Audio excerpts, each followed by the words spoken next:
N'ayant pas grandi avec mes parents parce que je les ai perdus très jeunes, je me suis juré à moi-même de tout donner à ma progéniture. Mais je ne sais pas si c'est de ma faute ou alors c'est quelque chose qu'on a fait à mon enfant mystiquement ou alors c'est autre chose. Tout au long de cette histoire, j'aimerais bien que vous puissiez écouter mon histoire et renchérir en commentaire parce que je n'arrive pas à comprendre mon enfant. Je vous explique les faits. Dans les années 92 par là, j'étais dans mon pays et les conditions n'étaient pas si bien que ça. J'ai décidé de quitter le pays et très jeune déjà, il fallait que je me cherche. Très jeune déjà, il fallait que j'apprenne à me battre par moi-même et à pouvoir survivre.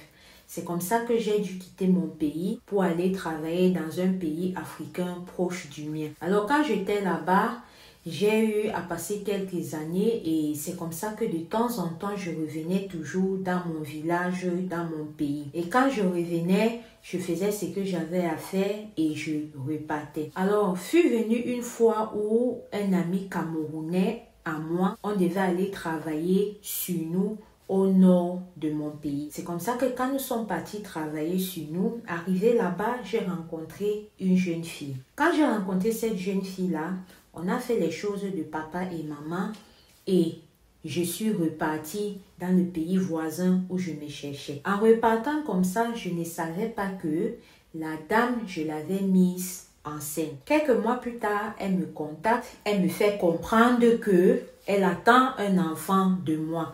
J'étais vraiment surpris, mais voilà, j'ai dit que ok, j'ai compris.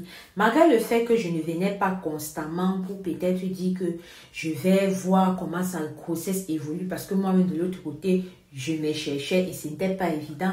De temps en temps, j'envoyais quand même l'argent pour qu'elle puisse faire les visites préliminaires et tout. Ça, c'était sans me douter que madame avait aussi un autre gars à qui elle avait sans doute attribué la paternité de cet enfant et qui prenait soin de sa grossesse. Maintenant, je suis restée, c'est comme ça que j'ai fait ma vie là-bas. Quand je dis faire ma vie, non, je n'étais pas encore mariée, je me suis cherchée comme d'habitude. Quand j'ai décidé de revenir au pays, regarder mon enfant était déjà grand, il était déjà dans les 5 ans et je me souviens d'un fait qui m'a personnellement marqué, c'est que quand je suis arrivée où elle vivait avec mon enfant, l'enfant sans même me connaître et en me voyant même pour la première fois, a couru vers moi pour me dire « Papa, papa ». J'étais assez surpris dans moi et aussi la demoiselle était très surprise. Elle lui demandait que « Mais comment est-ce que tu sais que c'est ton père ?» C'est bien la première fois que tu le vois. Moi-même, c'était la stupéfaction. Même truc qui a quand même frappé mon attention et donc je me suis dit à ce moment-là que cet enfant doit être le mien. C'est parce qu'il ressemblait tellement à mon défunt père et il ressemblait aussi à ma grande soeur. Et chez nous, tout le monde avait le teint clair sauf moi. Je suis la seule personne qui est sortie noire. Donc mon enfant, non seulement il ressemblait à mon père, comme je vous ai dit, mais aussi à ma grande soeur. Et il avait pris le teint de ces derniers-là. C'est là où j'ai su quand même au fond de moi que, on ne peut pas ne pas ressembler comme ça si c'est pas mon sang. C'est comme ça que j'ai décidé, voilà, malgré que j'étais venue un peu en retard, de prendre mes responsabilités auprès de l'enfant. Et je me suis entendue avec ma grande soeur directe qui m'a fait comprendre qu'il n'y a pas de problème. Ton fils, quand tu ne seras pas au pays, il peut venir habiter avec moi pour qu'il puisse avoir l'éducation qu'il faudrait et pour qu'il puisse aller à l'école et qu'on puisse bien prendre soin de lui. Alors après avoir parlé avec sa mère et tout, elle a accepté. C'est comme ça que mon fils est venu habiter avec nous. Il a fait les études, fait les études. J'ai constaté qu'à partir de la classe de 6e, mon fils a radicalement changé. À partir de la classe de 6e, je n'ai pas reconnu mon fils. Mon fils qui passait normalement les classes de manière aisément, qui passait bien ses matières à partir de 6e. C'est comme s'il y a quelque chose qui a changé dans sa tête. Il a redoublé. C'est comme ça que quand je partais pour mettre encore dans une nouvelle école, on me disait que non. Vu que la 6e et la 5e, c'est pratiquement la même chose. Mets ton fils en 5e. C'est comme ça que j'ai mis mon fils en 5e. Redoubler. À un moment donné, ça n'allait même pas que à cause du fait qu'il redoublait tellement, on l'a renvoyé de l'école. Alors, je suis restée avec mon fils. Je me suis dit intérieurement, je peux être là comme ça, je mets la pression à l'enfant, c'est pour l'école, alors que lui, il veut faire autre chose. Faudrait que je cause avec lui histoire de comprendre ce qu'il veut. C'est comme ça que je m'assois avec mon fils pour qu'on parle. Mon fils me dit, papa, moi, ma tête n'est pas trop sur l'école, j'aimerais jouer au ballon. Je lui dis que tiens, ça tombe bien. J'ai un ami à moi qui vit en Italie et il pourra facilement faire la procédure pour que tu ailles dans un club là-bas jouer au ballon si c'est ce que tu veux. C'est comme ça que j'ai parlé de cela avec ma grande soeur. Voilà, ma grande soeur m'a dit, tu ne vas pas faire les papiers de l'enfant sans qu'il ne soit d'abord avec sa mère. Envoie d'abord ton enfant chez sa mère pour quelques instants avant de faire ses papiers, ce que j'ai fait. Quand j'envoie maintenant mon fils chez sa mère pour quelques temps, autant pour moi, je me rends compte que mon fils, il reste de jour en jour le projet de ballon qu'il avait dans sa tête et dont j'avais commencé à entamer les procédures parce que entre-temps, Dieu m'avait fait grâce. J'avais quitté le pays africain, je me cherchais et j'ai voyagé pour l'étranger. Donc, je respirais déjà quand même un peu. Je pense que je n'étais pas trop riche, mais je n'étais pas pauvre, mais je me sentais bien.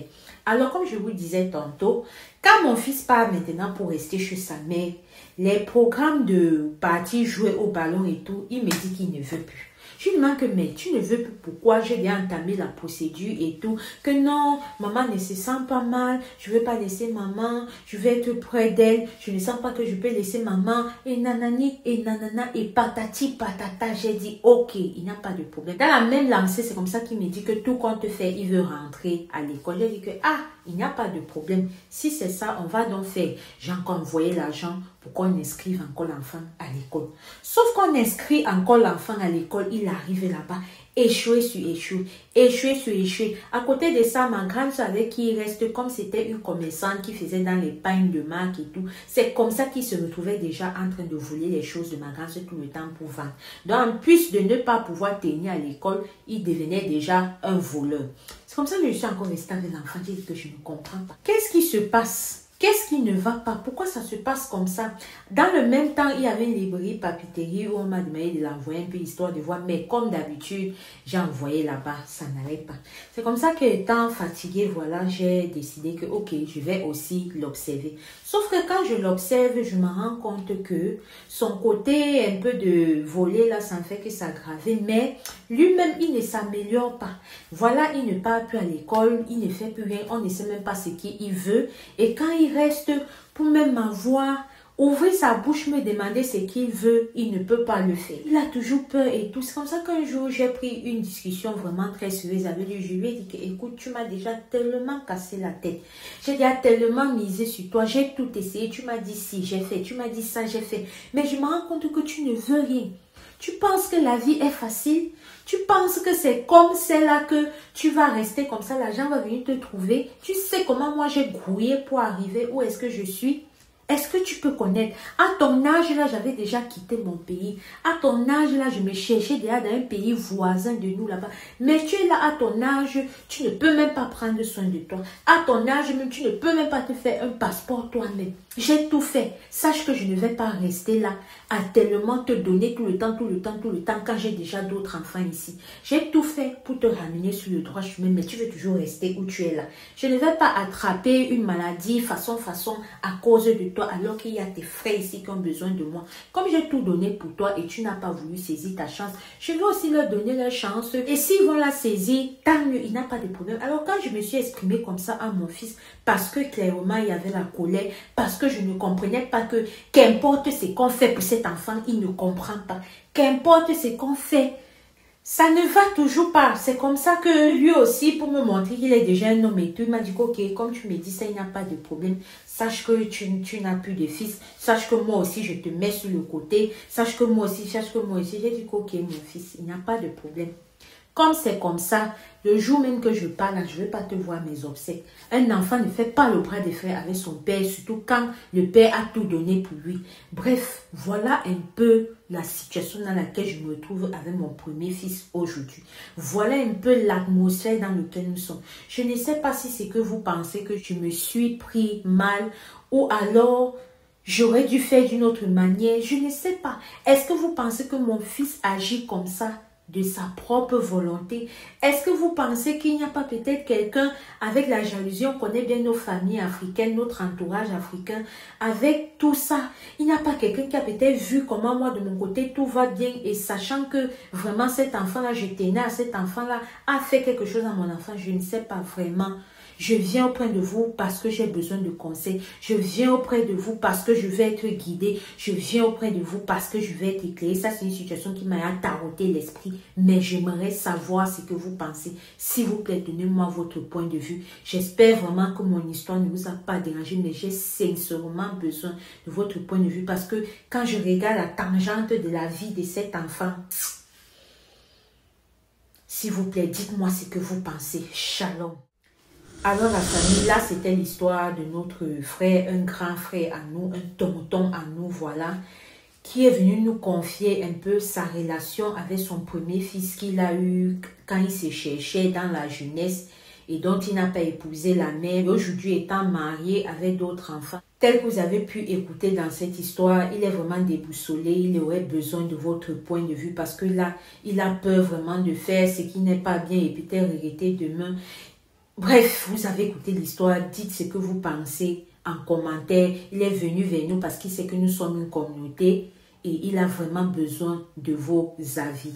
Merci à ceux qui vont s'y prêter au jeu. Comme je vous dis toujours, soyez prudents, priez sans cesse parce que le dehors est miné. Ici Alicia Lotus, on se dit à très bientôt pour une prochaine vidéo. N'oublie pas de nous confier ton histoire vraie et au mystique à ce numéro-ci. Envoyez-moi juste vos audios. Je ne prends pas d'appel sur ce numéro-ci. Je te remercie si tu t'y prêtes au jeu. Au revoir. You have to take care of yourself. Bye bye.